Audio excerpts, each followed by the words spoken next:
Class. Glad to see everyone here tonight and everyone who's tuning in from afar. If you're standing up, please be seated. Again, we're covering in this particular class right now, we're covering the acceptance unit of the Peaceful Solution, which is the second unit in the junior high. And if you're tuning in for the first time or you'd like to follow along in the book, you can go to, if you're on Facebook, you can go to the top of the page, the official Peaceful Solution page, and there's a little tab there. You'll see the character unit, but there's a little tab next to it. If you'll just click on that, you'll see the acceptance unit in the drop-down menu.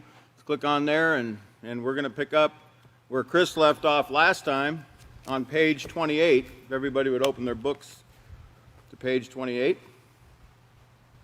Of course, you know, we always like to, I'll get our bearings by going to page 28, but then we're going to go back here and we're going to do a little review, which is really necessary. It's been a few days. Remember, we're talking about intolerance. And tonight the topic will be about how intolerance leads to conflicts.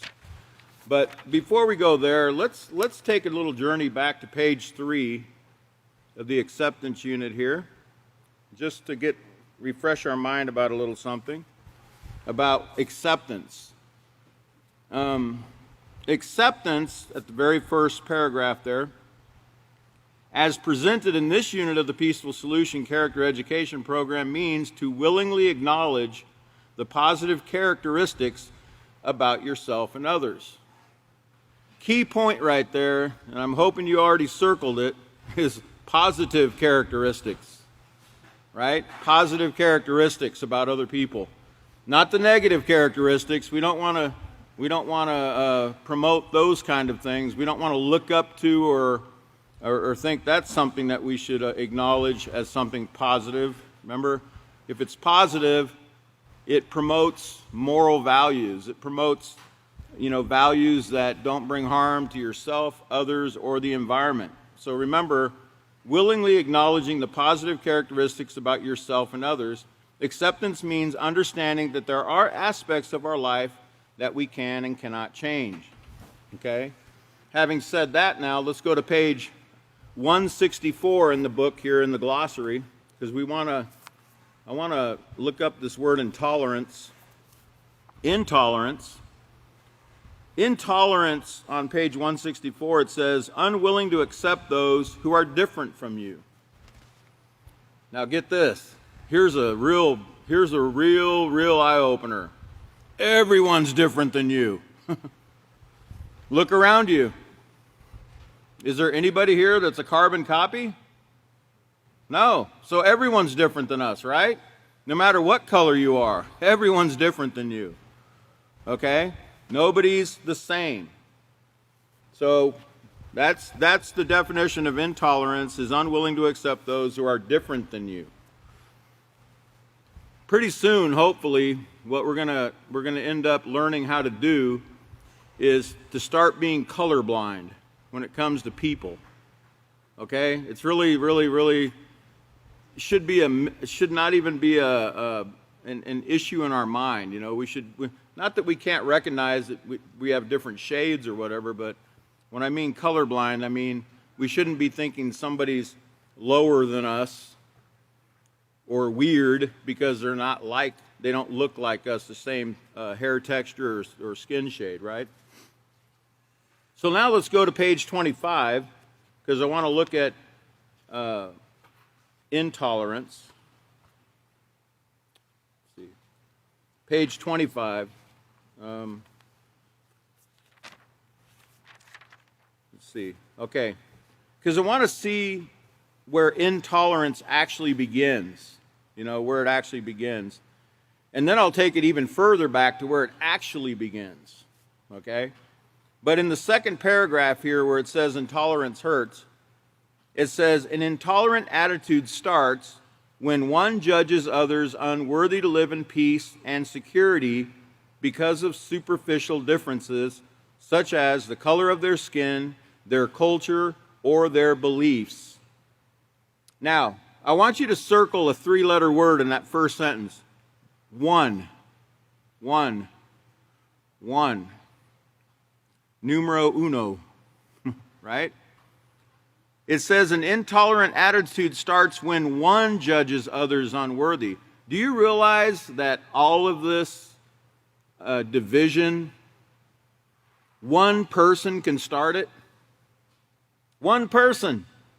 One person can have an idea, a thought in their mind, because that's where everything starts, is in your thoughts, right?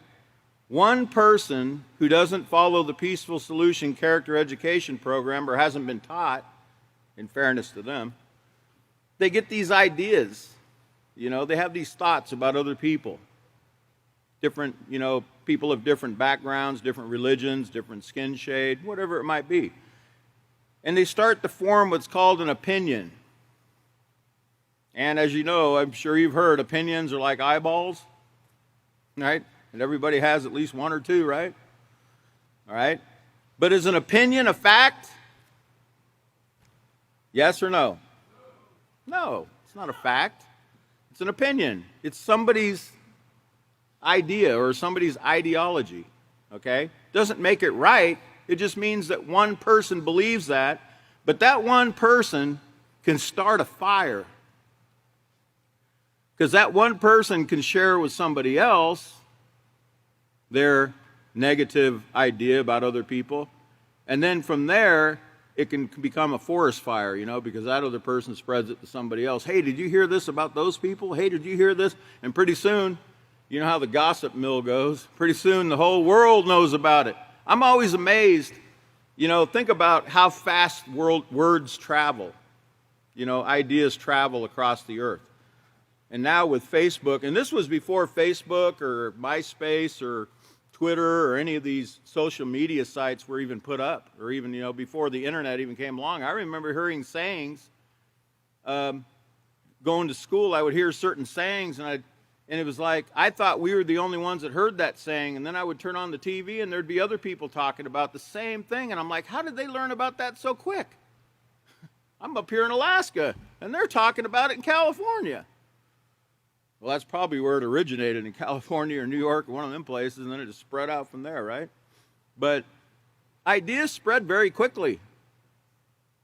So one person can judge somebody unworthy to live in peace, safety, and security because of their differences. Now I want you to go to I'm sure most of you might have brought your character unit. We're going to be referring back to that on page 8 right now. And often we will refer back to it because it is the foundation of this whole program. Remember what it says right here, and I want you to mark page 8, character, next to when one judges unworthy for anyone to live in peace and security, because remember, intolerance doesn't start with intolerance. It starts with lack of moral training. Okay? Because it says right here on page 8 of the character unit, in the second paragraph below what morality is divided into 3 categories, it says, moral principles in regard to human life means acknowledging and accepting that life is valuable and all people have the potential to contribute to society. All people. Get that? Doesn't say anything about skin shade, religion, gender, etc. When you have a moral attitude toward others, you accept and appreciate that they have the right to live in peace, safety, and security. Right? And we just learned an intolerant attitude starts when somebody thinks that they don't have that right to live in peace, safety, and security. But you know what? They may not know. They might not even know they have that right. Think about it. If you grew up in a culture where hatred was taught constantly to you, and there are cultures that teach hatred constantly to children, hatred for other religions or other ethnic groups, they teach them from a very young age to hate certain groups. So if you're brought up in that hatred for other people, then you're going to hate other people. You're not even going to know why you hate them. You're just hating them because you were told to hate them. Okay? So you might not have ever had the opportunity to learn anything else other than what some children are taught about Jewish children, or what some Jewish children are taught about Palestinian children, or what some tribal group in Africa is taught about another tribal group in Africa, so on, so forth. Okay? It goes on and on. It's everywhere. It's even here in America, you know, different neighborhoods can hate one another. The south side hates the east side. The west side hates the north side. Well, why? Well, because you live on the north side. And, you know, I heard the north side is a bunch of rich people, and everyone that lives in the south is a bunch of poor people. Ghetto people, so to speak. And hatred is created. These barriers are put up. These imaginations that come out of people's brains are spread to other people, and people start to believe it. And really, if you think about it, we can even go back a little further. Let's go look at page 24 of the acceptance unit. Let's go to page 24. There's an equation of hate. I was talking to somebody the other day, I got to tell you this, about we were in a store, and I asked a person, a colored person, a person that's a different color than me. I was buying some Aunt Jemima, it might be one of the last ones on the shelf, cornbread mix. And I asked that person, did that ever offend you that they called this Aunt Jemima? And he said, no. No, well, why would it? I mean, Aunt Jemima, what's that? You know, it's just the name of a person. Well, it's been put in everyone's mind now that that's somehow it's some kind of racial thing, and we have to take them all out of the stores and rename it something. And we got to talking about that, and I started sensing that the person became a little bit agitated about when we were talking about racial inequality or race in general. And I told the person, I said, you know, because he said he was brought up with a lot of racial prejudice in his community. So I could understand why he got agitated about the subject. But after we talked for a while, I told him, I said, you know, is it really racism? Because really, that's just a word. We're going to learn here in the next shortly, there's only one race. It's called the human race. So is it really racism that you don't like? Or is it hatred that you disagree with? Because really it all stems from hatred and lack of education. It has nothing to do with race, because they haven't been educated that, hey, hello, there's only one race. It's called the human race. We're all one species. Mankind is one species. Just like you have dogs and cats, they're a different species. They come in all shapes and sizes. Cats come from tigers or lions all the way down to a little, a tabby cat, right? All right? They're all one species. Different shapes, different colors and sizes, but they're all one species. Same with dogs. They're a species. They have different colors. Some of them are mixed. Some of them are very large dogs. Some of them are very small dogs. Some of them are wild dogs, live out in the woods. They're called wolves, right? Why is it that human beings, who are supposed to be the most intelligent species on the planet, right? We're all fixated on the color of our fur, right? Do animals worry about that? Are they all fighting because are tabby cats fighting with black cats because of their color of their fur? No. So why do we? We possibly could learn something from the animals. What do you think, They're not intolerant in that way. We need to grow up is what we need to do. We need to grow up, we need to get educated, and really that's where this comes from, is this hate. Look at the equation of hate. It says intolerance, which means unwilling to accept any person and unwilling to help them overcome things that are not beneficial. And as a peaceful solution instructor, you better be ready for anything. Okay? And I mean anything. Because I've had everything come my way that you could possibly think of. And you know what? I've had students that live lifestyles that I totally disagree with. But you know what? I want to teach them. We got to teach them. We want to teach them because, okay, here's the alternative. We can teach peace, which we do in the Peaceful Solution, or we can go to their house with a picket sign and tell them how much we hate what they're doing and how what a worthless human being they are for doing it, right? That's going to help? Is that going to create peace? Burning crosses on people's lawn, that will bring peace? I knew from a very young age there was something wrong with this kind of stuff, and I'm really glad that my parents, and we'll talk a little bit about some of what my parents had me watch when I was young to make sure that that kind of idea never came across my mind about people in general. So intolerance plus inconsiderate, which means displaying a lack of thoughtful concern for others. Like, how would I feel if I was in that person's shoes? If I was being ridiculed because of my religion, my ethnicity, my skin color. So intolerance plus inconsiderate plus racism, which is the mistreatment of a group of people due to nationality and ethnicity. Remember, racism is a word that came along because people are ignorant of genetics, okay? They're ignorant of genetics. They don't know yet. When I say ignorant, I'm not putting them down. Ignorant means uneducated. They have not yet learned about genetics and how similar we actually are, okay? Which we're going to learn here because the Peaceful Solution, we educate people. Plus discrimination, which means treatment or consideration based on class or category rather than individual merit, partiality, or prejudice. I always love what Dr. Martin Luther King said when he said about skin color. He said it'll be a great day in America when people aren't judged by the color of their skin, but by the content of their character. That man was ahead of his time. Okay? Quit judging people. He said, why are we judging people on their outer appearance, which is their personality, right?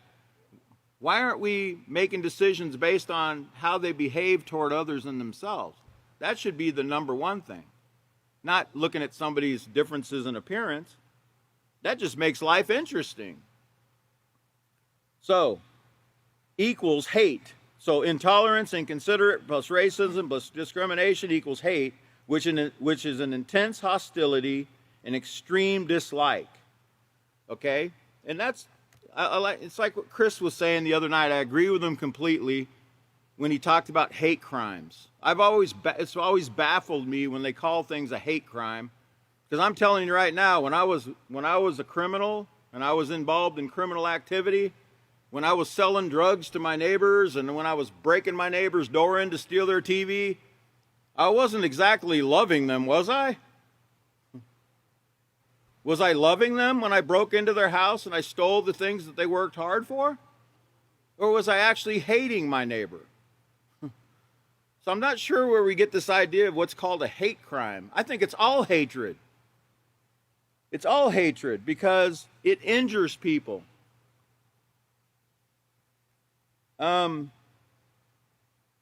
These words, it says, are part of our vocabulary because of lack of acceptance.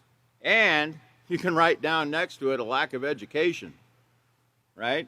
And let's go back to the character unit one more time. I promise we'll be moving forward here in just a couple of minutes.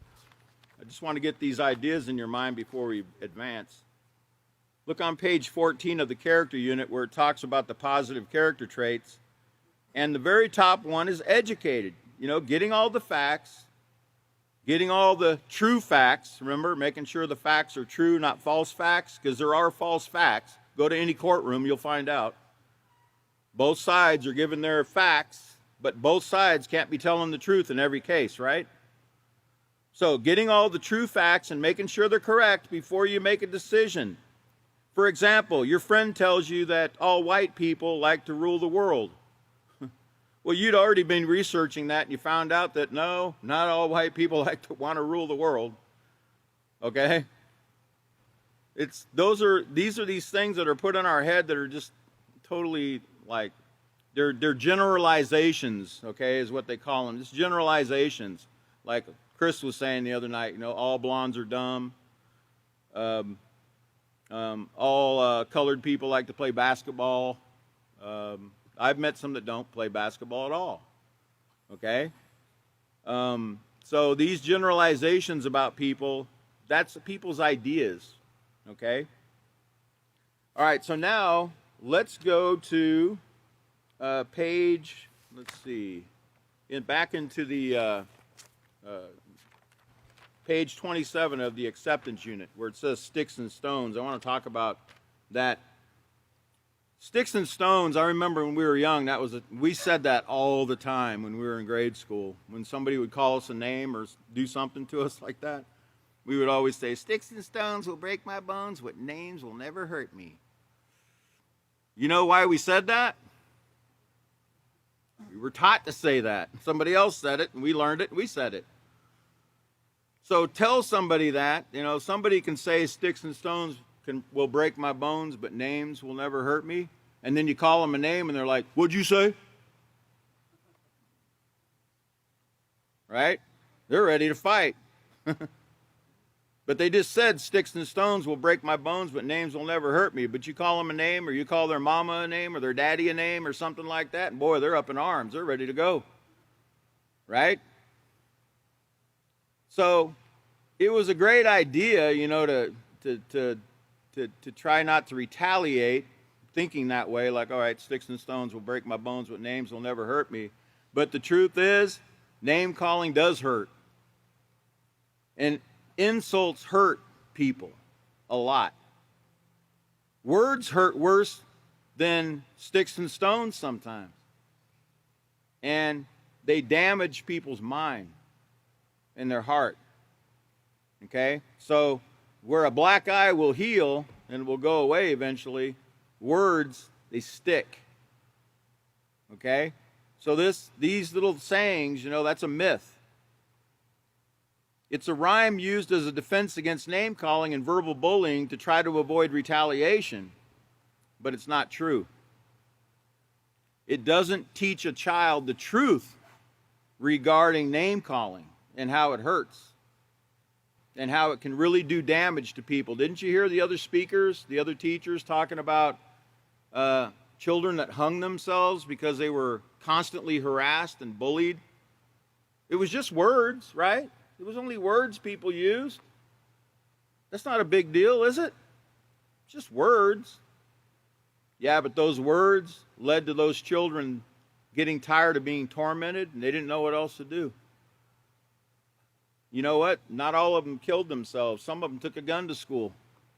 Some of them took out their anger and their frustrations and their embarrassment that turned to anger.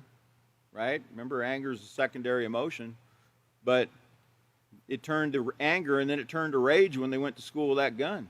And then innocent people even got caught in the crossfire. So just remember, words do hurt. Okay? Let's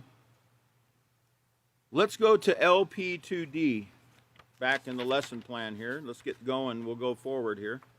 LP2D, and we're going to look at number 4. But we're going to read the bottom part because Chris already covered the top. It says, inform students that intolerance has dotted the world's history with conflicts, wars, and the murders of countless men, women, and children.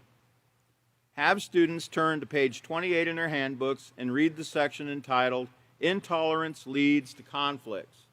So let's go ahead and turn to page 28. Okay. So intolerance leads to conflicts, and it has some definitions here we're going to go over here. It says conflict, the definition of conflict is fight, battle, and war. And I looked up that word conflict because I wanted to see the etymology of the word, where it came from. And it's a Latin word, comes from a Latin word. It means struck together or to clash. To strike together or to clash. It's like you have a conflict, you know, your wardrobe clashes. You're wearing a certain shirt with a certain pair of pants and it don't look right. There's a conflict. It's clashing. It's not working, right? Girls know what I'm talking about. I know you guys don't. We don't care. We just throw on whatever, right? The word war means declared armed fighting between states or nations. Declared armed fighting between states or nations, and value here means to consider as important or worthy. Okay? So it says intolerance is not a new concept. For thousands of years, intolerance, racism, and stereotyping have caused hatred, violence, and wars. Now, that word stereotyping, I'm not sure how many people know what stereotyping means, so I'm going to go ahead and try to explain it in a real simple way. The word stereo doesn't have anything to do with, you know, two speakers and a record player or something. It's talking about something firm or solid. It means firm or solid. And it's like stereotyping is like you have a firm, solid idea about something and you never change, you never change your thinking about it. It's kind of like a cookie cutter idea of people. Everybody's the same, you know. If they're Asian people, they all likely eat rice, like Chris was saying the other night. But then you talk to an Asian person, and that Asian person says, you know what, that's not true, I don't even like rice. Right? So stereotyping is like this cookie cutter mentality about people, that they're all the same, regardless of whatever religion they belong to or whatever skin color they are, that they all do the same thing, they all like the same thing, they all behave the same way, etc. Okay, that's stereotyping. So, it says, an unwillingness to accept diversity, which means differences, has resulted in the loss of countless lives of men, women, and children. Read your history books, newspapers, and watch the world news. You will clearly see the conflicts that were brought about because of intolerance. And we're going to go over here some examples of the effects of intolerance throughout our history. And you know, it only lists 3 here, but I'm sure, you know, if you go back in the recesses of your brain, all the things that you've seen in your short period of time on this earth, I'm sure you can think of a lot more. Because it seems like the history of mankind is just a history of fighting and strife and war. I'm always amazed, you know, when I see these wars being fought in these different countries, and I see a couple of Jeeps or what are they called, Toyotas out in the middle of a desert, right? Probably not a gas station within 100 miles, you know. But yet these guys are out there, they got rockets, they got guns, they got ammunition, and I'm like, where are they getting this stuff? Is this all they do? Well, you know, a lot of those guys that do that, they're all a lot of them are mercenaries. They're being paid. They don't care who they work for or who they kill as long as you give them a paycheck. Okay? And that's a fact. They don't care who they fight for as long as they can earn a living and they can feed their family, because they believe that that's the only way they can get money. That's a lot of people that fight wars. They actually believe that. We're here to teach them something different. So let's talk about the Holocaust here. By the way, that word Holocaust, it means a burnt offering. It means a burnt sacrifice. It means like an extremely massive killing. Okay? And it says the Holocaust of World War II represents a time period of intense hatred, prejudice, and discrimination that resulted in the deaths of approximately 9 million men, women, and children. And those numbers, I think they've said, I've seen estimates as high as 11 million, and some even higher.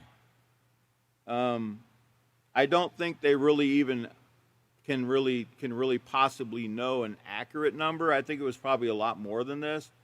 But nonetheless, even if it was only 6 million or 9 million, that's a lot of people. That's a lot of death. 6 million of these people exterminated were Jews or Hebrew people. The other 3 million consisted of gypsies, blacks, handicapped, or mentally retarded, or mentally ill. 9 million people died because of intolerance. Remember, because somebody judged, somebody's idea was that these people were not worthy of respect, the right to live in peace, safety, and security. And I'm going to give you a little history about Adolf Hitler. Now, I want you to understand something about Adolf Hitler. Adolf Hitler, contrary to popular opinion, I think Joseph Stalin of Russia killed more people than Hitler did. I think he killed 20 million of his own people. Okay? So Hitler wasn't by any means, he didn't have the most killings under his belt by any means. It's just one that affected a certain group of people that it's been retold, the story, and we have Holocaust museums all over the world actually that show what took place in Europe back in World War II, or before World War II started. And we're going to talk about how this all came down. But it was the Holocaust in Hitler's mind. They didn't call it the Holocaust. The Germans, the SS officers and the rulers, they called it the final solution to the Jewish problem. They called it the final solution because they weren't taught the peaceful solution, you see. So they thought it was the final solution to eradicate their enemies. And the author of the Peaceful Solution has said in one of the forewords in fact, it's in the foreword of the high school unit, that Adolf Hitler would not have killed 6 million Jews had he been taught the Peaceful Solution character education program. He wouldn't have done it. Okay? None of these men that were involved in the Holocaust or any of these other dastardly deeds that were done against humanity, none of them would have done these things if they'd been taught what you're learning today. And they would have been given, if they'd have been educated in the facts about morality, what morals actually are. Because I want you to think of something right now. When you go back and you read the history of the United States, and you think of the founding fathers of the United States, they were real big on morals and ethics. You know that, right? In fact, the early writings of Benjamin Franklin and Thomas Jefferson and all those forefathers of the United States that helped form the government, they were really big on character and they were really big on moral values. Okay? But you know what? Most of them were warriors. Most of them were war generals. They fought in battles. They actually killed people. But you know why they killed people? Because they were taught it was okay. Somebody told them that somebody can only push you so far, and that's it. They weren't taught the peaceful solution that tells you nobody can ever push you too far. Retaliation is never an option. Because if you retaliate, what is retaliation going to lead to? More retaliation, right? They weren't taught that. These men weren't taught that. Okay? So they only did what they thought was right. What they were taught was morality. But we're learning in the Peaceful Solution that moral means never to bring harm to anyone. Right?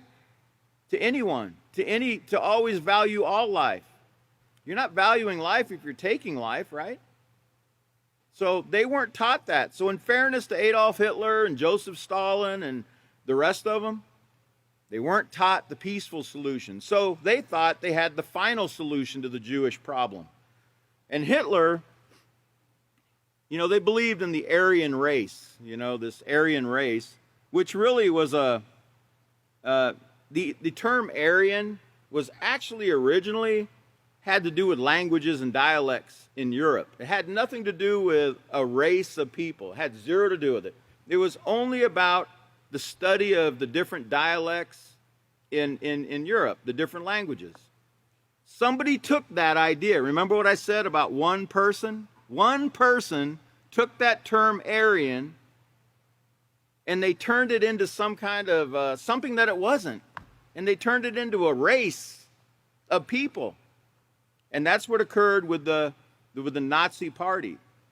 The Aryan race versus everyone else. You know? And any race that wasn't expanding, they thought, was doomed to be destroyed. Okay? And, you know, that's where they got this idea of a greater Germany. And the dynamic of constant growth, expansion, conquest, and destruction of others, that's what this notion was all about. They thought that, look, if we're going to survive as a race, as Aryans, as pure Germans, then what we've got to do is we've got to get rid of everybody that's not a pure Aryan. We got to get rid of them. We got to expand. We got to go out and we got to conquer all of our enemies. We got to kill everyone that's not like us, whether they're black, whether they're Jewish, whether they're mentally ill, whether they're gypsies. If they're not pure, if they're not Aryan, and you know, back in Nazi Germany, you had to prove you were of Aryan descent or pure German descent, and you had to go back in your records to 1800 to prove it. So, you know, being a person in the genealogical business was a big business back then, because everybody had to come and get proof that they were pure German. And if you were an SS officer, you had to go all the way back to 1750, the year 1750, to show your lineage as a pure Aryan or pure German race, so to speak. Remember, this is their idea they came up with. So, they believed in their mind. Remember, I'm trying to give you their mindset. Their mindset was there's two competing groups, Aryans and everyone else. So they're competing for space and land.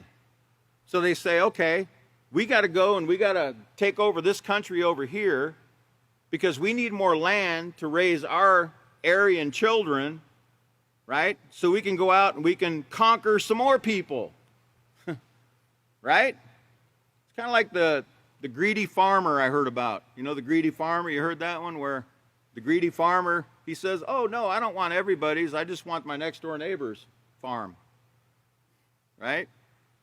Okay, so then when he gets his next door neighbor's farm, doesn't he have another next door neighbor? That just goes on and on. They never get enough. So they're competing for space and land, and they needed food to grow for their children so they could raise more children, so they could raise more warriors to conquer all their enemies. That was their idea. That was the idea behind this. Okay, so the original word, I told you, the word Aryan, the original definition was just based on the study of language structure. And the strong and racially pure Aryans had to be encouraged to have more children, and everyone else needed to be sterilized or neutralized somehow, you know? They needed to be getting rid of. So they began sterilization programs. They began putting Jewish, Hebrew people in ghettos to isolate them, neighborhoods, you know, areas, isolating them from everyone else. They started changing laws. This went on for a few years, you know, till they finally ended up with this final solution of exterminating these people. And as you know, you probably read and you've probably been to a Holocaust museum where you've seen, you know, that they came up with all kinds of ideas to kill people. And it was very, very extremely heartbreaking to see that people could actually be duped into this. But you know what? If you're taught hatred, you got to remember, in Nazi Germany, the people that were involved in this was basically the whole country was involved in one way or another. Not everyone that lived in the country was involved. Some people like Oskar Schindler, I'm sure you've seen the movie Schindler's List, he tried to save as many as he could. Okay, he was, I believe he made pots and pans and things like that. He had a factory, and he would try to save as many Jewish people as he could from going to these concentration camps. But he was only one man. There was others, too, that were trying to save people. But as a society, everyone was attacking the Jews, and the Jews were just destined for death. And they set up concentration camps in Poland and other places where they put them on trains, and they took them and they systematically murdered these people. So that's the Holocaust. Think about that had to be some intense hatred. But you know what? They were taught this hatred. They were taught it. Let's talk about the civil rights movement. This is something I can relate to because I was growing up in that time in the 60s. I was born in 1962, so there were certain things that I do remember. Okay, so it says 100 years after the Civil War, blacks were still struggling to be accepted as equals in American society. Their world consisted of discrimination, segregation, and racial inequality. Segregation, I got a picture. I got some pictures, if I can show a couple of them. Let's see.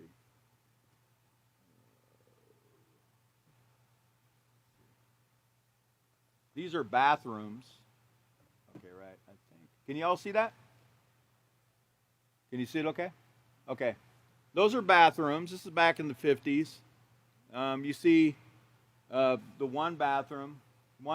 This one here, it says colored only, and this one says white people only, and you see the colored gentleman coming out of it? That's because some colored gentlemen started having what they called civil disobedience. They started protesting against their treatment in America. This was here in America, okay? This wasn't somewhere else, okay? This was right here, and this was back in the 50s and 60s and before that. Let me show you another person here. You might have heard of this lady here. Her name is Rosa Parks. In Mobile, Alabama. She started the Mobile, Alabama bus boycott. She was sitting on a bus in the colored only section, and they told her to move because the whites only section was full and they needed to put a white person in her seat. And she refused to get up. Well, because of that refusal to get up, she was arrested, charged with something. Her case went all the way to the U.S., or actually went, I don't remember how far it went, but yeah, her case went to the Supreme Court. And as a result, you see her sitting on that bus with the white gentleman there? Desegregation of buses or segregation of buses was no longer allowed. In other words, blacks and whites could ride on the same bus. Because it wasn't just her. There was others that stood up against this hatred. And they said, this isn't fair. We're all Americans. We should be able to, enjoy going into a diner like these men here. These guys here are known as the, let's see, I can't remember. Yeah, the Greensboro 4. Let me show you these guys. These guys, these four colored gentlemen, are protesting. They went into a Woolworth's in Greensboro, North Carolina, where it's white-only diner, and they said, "No, we're gonna eat. We want to eat.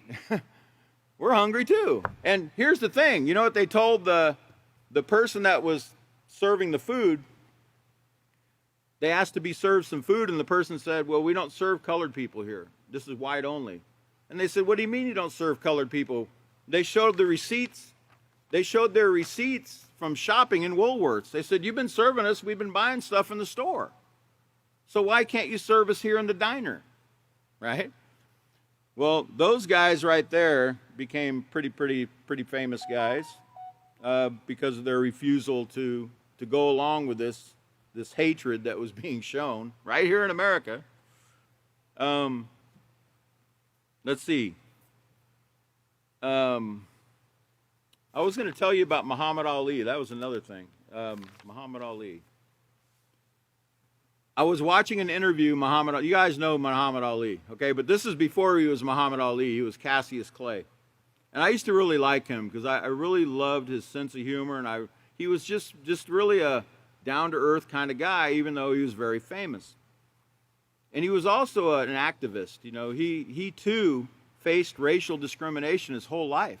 Even though he had won a gold medal, he still couldn't go, an Olympic gold medal in Rome, he still could not go in to a diner as a colored person and sit down and be served.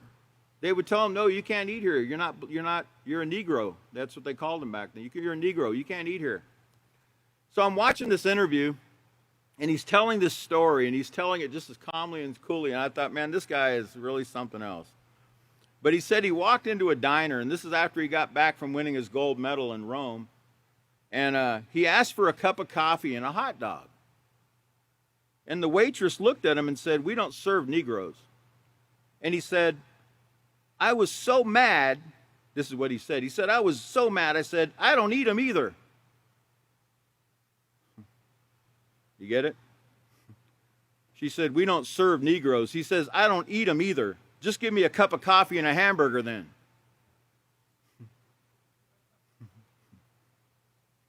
I thought, you know what? That was probably one of the greatest comebacks ever. We don't serve Negroes. I don't eat them either, so just give me a cup of coffee and a hamburger then. Did you know that man also, he really did believe in this. He stuck to his story about not liking this racial discrimination, because it wasn't just what whites were doing to blacks at that time.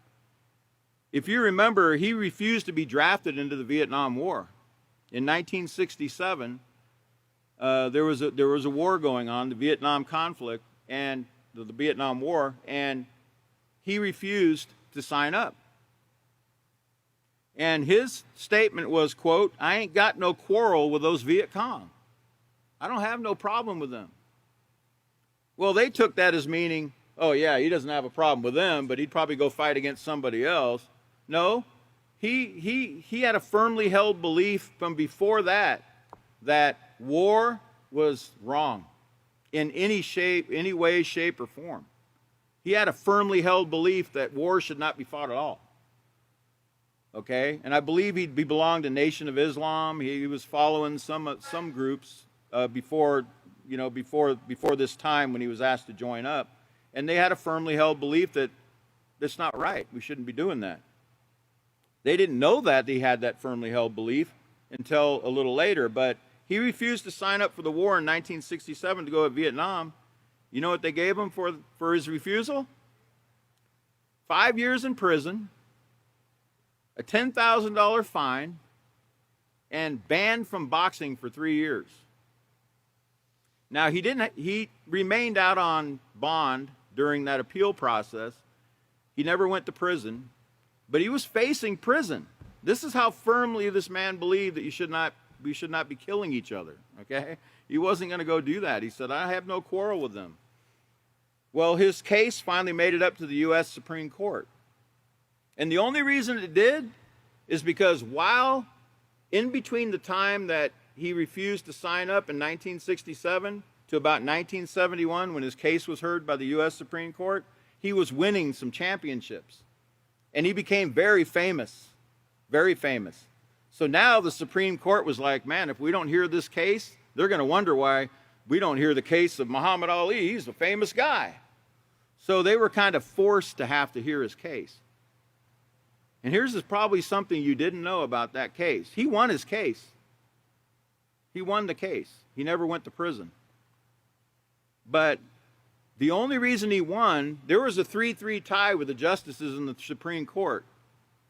And you can go and read for yourself. I'm not going to tell you about it, but you can go and read about how a clerk in the U.S. Supreme Court clued a judge in on something about him, and that's how he won his case. He originally lost his case 5-3. He originally lost it, but before they made the opinion or the ruling, something took place in the court. A court clerk told another judge about this case, and it was switched. Okay? And then what they found out was, hey, Muhammad Ali, he's always not believed in war. It's not just that he didn't want to sign up to go kill Vietnamese people. He doesn't believe in killing anybody. That's just a little something you can use. But that's what was going on in the civil rights movement. Then you had, you know, my parents, I remember in 1974, there was a movie that came out. It was called The Autobiography of Miss Jane Pittman. I don't know if you guys remember that, but it was a fictional movie. I thought it was true. I didn't know until recently that it was actually a fiction, but my parents told me I needed to watch that movie. It was a made-for-TV movie. It was on CBS. And but it was about a lady that lived in the Civil War time, but lived to be like 110, and she lived up to the Civil Rights movement. And she told her story. And I'm going to tell you, that was probably one of the most moving movies I ever saw in my life. And it really made a huge impression on me about the plight of colored people and what they went through in America. And I'll never forget that movie. I'll never forget it. It was before the movie Roots came out. Roots came out like 3 years later, but the Autobiography of Miss Jane Pittman was probably one of the most memorable movies that in my life, because of what they went through, the way she described the things all from the Civil War. I think she lived in Louisiana, but all up through the Civil War and all through the Civil Rights movement. All, you know, she's like 110 years old in the movie. But it was a very excellent movie, you know, showing the things that they went through. And I think everybody should be educated about these things, you know, and they should be taught, you know, this empathy for others, you know. And I'm glad my parents had me watch that movie for whatever reason they did. Now then, finally, we have the September 11th, 2001 incident. Actually, you know what? Let me read the rest of this. I'm sorry.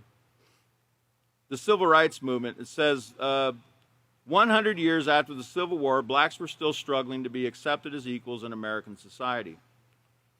Their world consisted of discrimination, segregation, and racial inequality. The Civil Rights Movement was a time in history when black Americans counteracted laws of segregation and discrimination with nonviolent demonstrations, boycotts, and marches. Key, nonviolent. You know, they didn't bring harm to anybody by doing it, okay? In a short period of time, over the 1950s and 60s, the Civil Rights Movement put an end to racial discrimination by the law. But it also put an end to people's lives, like Martin Luther King. Okay? Just like Mahatma Gandhi, remember? Gandhi was all about peace. He never raised a fist or any weapons against anybody. And he preached nonviolence. He was totally against violence. Okay? Well, Martin Luther King was the same way. But Martin Luther King was murdered. So you see that just because you promote these moral values, okay, that doesn't mean everyone's going to love you. That doesn't mean everyone's going to agree with you, because there's always going to be somebody out there. Remember that one person? That one person? It can just be one person. It's all it takes is that one person with some weird idea that was planted in their brain by somebody else, or it just came out of the 13th chapter of their own imagination, right? That certain people are a certain way because they're a certain color or a certain religion, right? So September 11, 2001, I see a lot of young people here, so they weren't alive. We'll read about it here. It says, this has been called the most tragic day in American history. It was the day that terrorists hijacked 4 commercial passenger planes and flew them into World Trade Center, Twin Towers, and the Pentagon.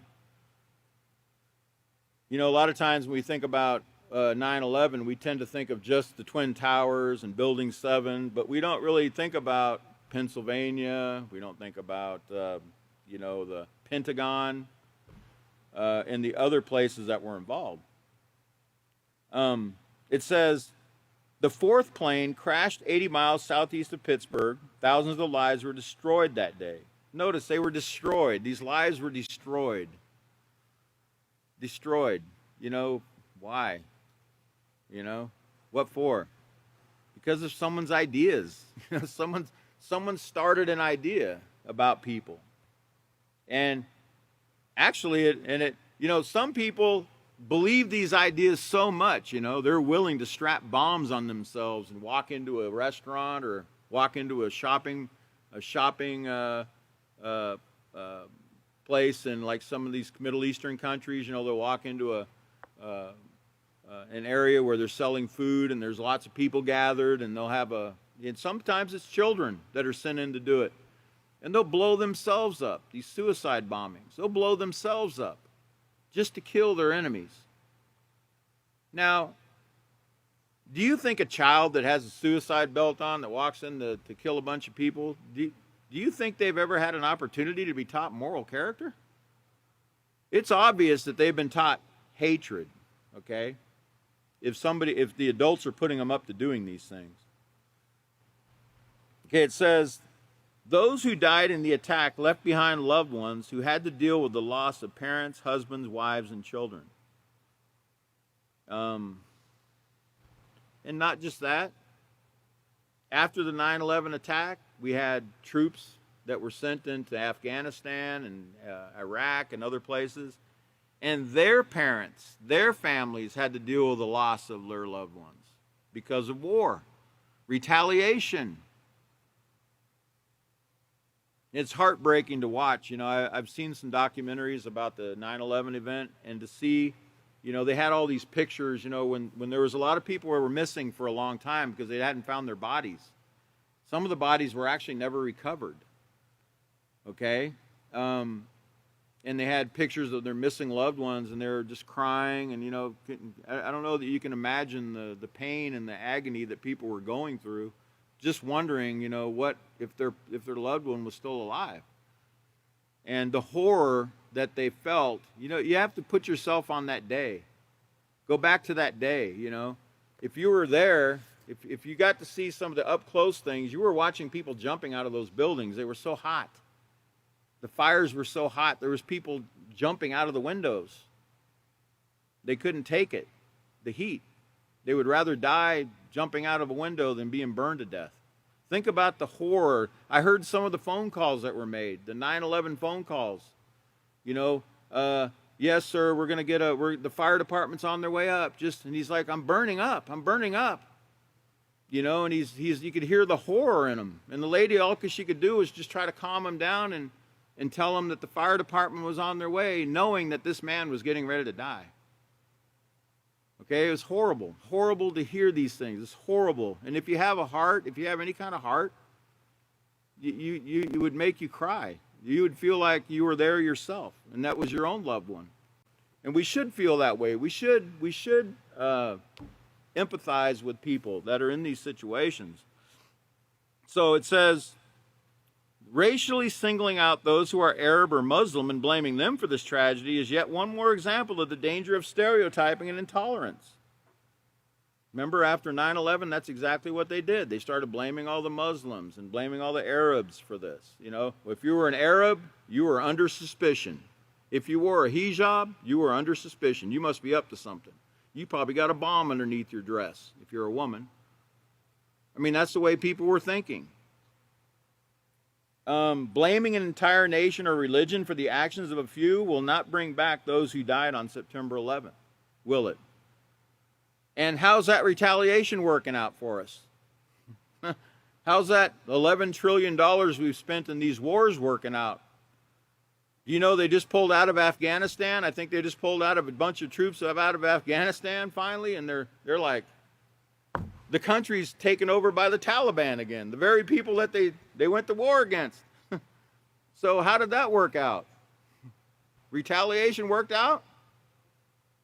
No. We could have took that $11 trillion and used it dropping peaceful solution book bombs all over the country, Here, have some books. Read these books. Read these books. Get these ideas in your head, Get these moral values so you can stop thinking that you all need to kill each other. You don't need to kill one another. You can make friends out of enemies with the Peaceful Solution Character Education Program, and I've seen it done time and time and again. It's been done, and it will continue to be done if we keep making that effort, everyone. And you're making that effort now by coming and learning and sharing this information with your friends and family. And by becoming teachers, you're going to be able to spread this. We're going to be able to get this out everywhere to everyone. So we're going to stop there. We're done with, again, these represent only a small portion of the countless lives that have been wasted through hatred and ignorance. But, that's all we have time for tonight. And we'll pick up on page 29 next time. And I think the next class will be on 7:25. Sunday, 7:25, I believe is the date, at 5:30 p.m. Central Time. Okay, so thank you very much, and everybody have a great evening.